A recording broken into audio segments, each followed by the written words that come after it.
Hello, beautiful people. Let me bring you a word from our meeting on Saturday, our prayer meeting, where we talked about the power of silence.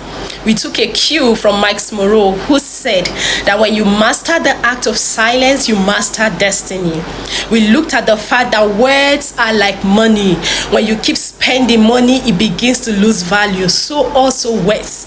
When you keep talking, when you are known to be someone who is always talking, your words at some point becomes worthless. It becomes valueless. And that's not where we want to get to as women. We looked at the Bible in Proverbs 17 verse 28, where it says, a fool when he's silent is considered wise.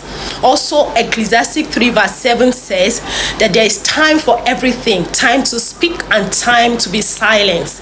In a world where everyone wants to speak, in a world where everyone wants to be heard, everyone wants to express their opinion.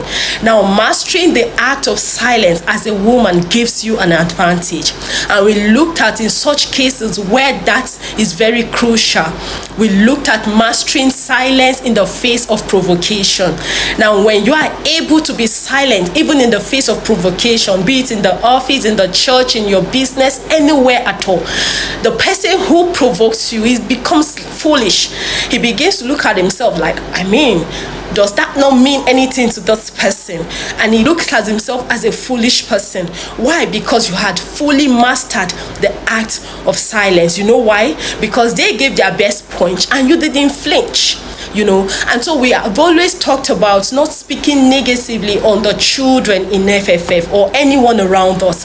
And so when you master the art of silence in the face of provocation, you know that before you could speak to a child, you must have thought about it over and over again.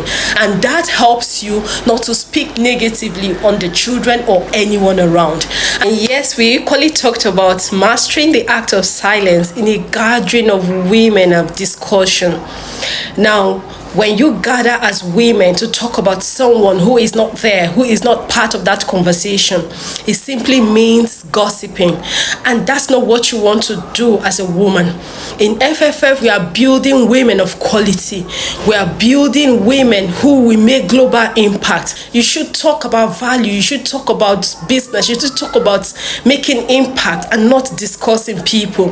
And so when you master the act of silence in such gathering, not being a part of that conversation, it gives you worth. You may not oppose them so that you're not seen as holier than thou, but you don't join them so that you're not part of the problem. What you can do is to be silent and to change the topic as the slight opportunity you get. With that, people know you as a woman of worth. People know you as someone they can confide in. People know you as a woman of value. They come to you when they need help. Now, that's what mastering the act of silence in such gathering can do to you. And so these are the two areas where we talked on Saturday on mastering the act of silence. There are other areas which I might bring to you with time, but for now, see ya, ciao.